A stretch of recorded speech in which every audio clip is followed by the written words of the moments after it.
All right, Patrick, for our final segment here, we're going to talk about rapid fire economics. And we kind of put all these economic indicators that are coming out, we decided to put them in a rapid fire economics because there's a lot to talk about.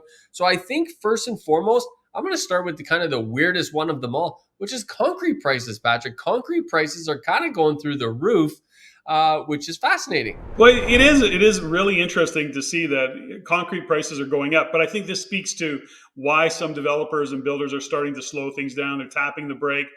Rising costs, including the financing side of things, and labor shortages, and the chances and the possibility of having to see those increases on the wage side of things. And I think this is all playing to that part of particular slowdown and the rising costs. I mean, I don't know what you're going to do about it because you got concrete, we're still building stuff, and as long as we're building it, those costs are not going to be absorbed by the developer. So, and that's a big reason why people are flocking to Alberta, is that affordability. Mr. Alberta, it wouldn't be a show if you didn't take a minute to plug Alberta again, but it is one of the most affordable places to be in Canada right now. Well, yeah, and that's not going to go away. And it's, we keep talking about this, and I get all the cycles. Listen, I've had so many conversations with those individuals. JG, you and I just talked to somebody from Alberta who was down in Toronto. They saw, and they had the same conversation, is that from a Toronto perspective, yeah, Alberta, they just go through this cycle, and they're, everybody makes money, and then they lose money, and then they make money, and they lose money. Got it. And so those are the same individuals that aren't necessarily paying attention to what's happening today at a national level. It's changed the landscape. So what about Alberta? You still got the lowest cost of living. You got the highest wages. You've got the lowest housing, even including rents, by the way. And, we're not paying HST. You've got, depending if you're into Calgary, you've got proximity to the mountains, you got great lifestyle. And back to a quick comment, I got sidetracked in it, but I want to talk about recession. And, one of the things about a recession, although we don't go into a recession is that for those individuals who are feeling that pinch, who are feeling the pain, who have had to adjust lifestyle due to the fact that they can't afford to do what they did before. I mean, there's some huge stats around, how many people are not eating as well or as much as they once did because they can't afford it. There is a lot of individuals in Canada that are going through that discomfort, where for example, in Toronto, people are having to pair up because as singles, they can't afford a unit and the landlord's not considering them because they're singles. It's all singles. There's all sorts of stories around it. Where you get to Alberta and it's, guess what? It is affordable. The pace is good. Jobs are great. The economy is diversifying. Right now, oil, guess what? Oil right now is at a reasonable price. I think it's going to go up. But right now in Alberta, they're making money at the oil price it is today. So I definitely don't see oil prices going lower, at least not for any extended period of time. So Alberta's economy is healthy. Western Canada in general, Alberta, Saskatchewan, Manitoba, those economies are still pretty robust. Mr. Alberta. I know.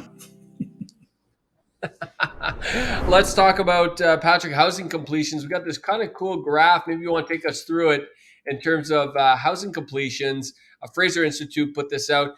Definitely, you can see kind of a continuous push towards apartments and other unit types. Now, condos fit into that, right, Patrick? Condo towers, because I think a lot of people consider, first of all, there's two factors that are going on that's very fascinating. Number one is multifamily development has come back recently, which for many, many years it had went away. It's coming back, meaning developing properties that have more than 5 units, but developing 10 unit, 20 unit, 30 unit, 40 unit properties. For many, that was pretty popular in the 70s and 80s, Patrick. It then went away and it's coming back now. So that you're seeing the green bar get bigger because of that. And also condo towers fit into this category as well, which again makes that green bar bigger. Yeah. And our friend Derek Lobo, who we've had on our stage and I've had on my podcast probably 3 or 4 times, plays big in that space. He's one of the biggest players in the purpose-built apartments. And that is, in fact, a growing industry. And we are seeing an uptick again in that space of development. The point of this particular chart is if you go back into the 70s and 80s and you look at all of the housing that was being built through that time, even when interest rates were significantly higher, the point is that this goes back to what we talk about in terms of bureaucracy and public service. Why is it that back in the 70s and 80s, they could build the volume of single family detached that they were building back then?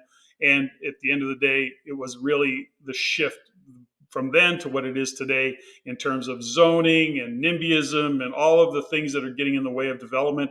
That's why, the government talking about how they're going to handle this housing crisis, they're not going to get it handled. I mean, when you're the problem yourself, you're not going to fix the problem. How do you look at yourself and look in the mirror and go, oh, I'm the problem? The government's not going to do that. So we don't have any real optimistic view of how all of a sudden building is going to start to happen. Now, I know both Ontario and BC have done some cool stuff in terms of what they're saying from single family and rezoning and making it easier to put a small multi on there, like triplex, duplex, fourplex, that kind of stuff. That's good step in the right direction, but it's not going to fix the problem. It's a huge step in the right direction, though, Patrick, and definitely was a necessary step and a very, very good step. So I agree, may not fix the entire problem, but definitely frees up us real estate investors to make a meaningful contribution. Because don't forget, and I know you know this. I'm saying don't forget to the audience, which is that, like, I forget the exact number, but it's like 75 or 80% of real estate accommodations is provided by mom and pop investors like you and I. It's not the bigger companies that are providing most of the accommodations. It's people like us that are making the difference. Well, I think you make a really good point, and I should differentiate. So when we talk about the housing crisis right now is really about those individuals who want to buy a home and they're priced out of the market. They can't afford a home. This is the homeowner conversation.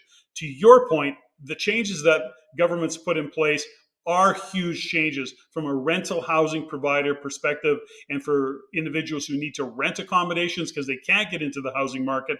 That, in fact, will make a big difference on that particular segment or that particular segment of the sector of the housing market. So it's a good differentiation. Good job, JG. J Genius. More J Genius. It's nonstop. More J Genius. We talk about geniuses today. We talk about Tiff the Genius. Talk about J Genius. It's some. I used to say, some PF magic is how I would refer to your genius, Patrick. But I don't.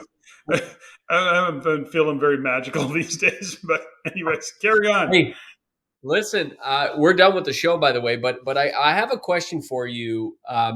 Because you were around back then and I wasn't, which is this. Talking about Tiff the Genius, right? And I'm making a joke about this Tiff the Genius thing, but you know what I find fascinating, and I wasn't around back in the day when they were hiking interest rates from 5 to 8 and 8 to 10 and 10 to 20%, right? But you were, or I was too young, I should say, to remember. I don't remember. But one thing I noticed in the last year is how Volcker, who was the guy responsible for making those moves, Patrick, how he has been touted as a genius, and it was such a genius move. Now, because I wasn't around back then and I don't remember, the question I have for you is, did people look at it that way back then in the early 80s, mid 80s, when rates were going from 5 to 8, 8 to 10, 10 to 20%? Was he touted as a genius back then? Or did people think he lost his absolute rocker and it's only 25, 30 years in retrospect that people say, wow, that was the right move to make at the time? That's my question. Well, I think, Volcker is US, but when we had our rates go that high, the pain, many people lost their homes. It was really catastrophic, economically. And, I can't speak as much to Ontario back then. Of course, I was like you. I mean, I was young. I was 18, 20 years old, whatever it was. And it really wasn't resonating with me in terms of what does this all mean. I just know that I was working. It was the only job I ever had at that time in the oil industry. And my supervisors, those who I looked up to, the adults, if you will, we're talking on a regular basis of how they're going to cover their mortgage payments.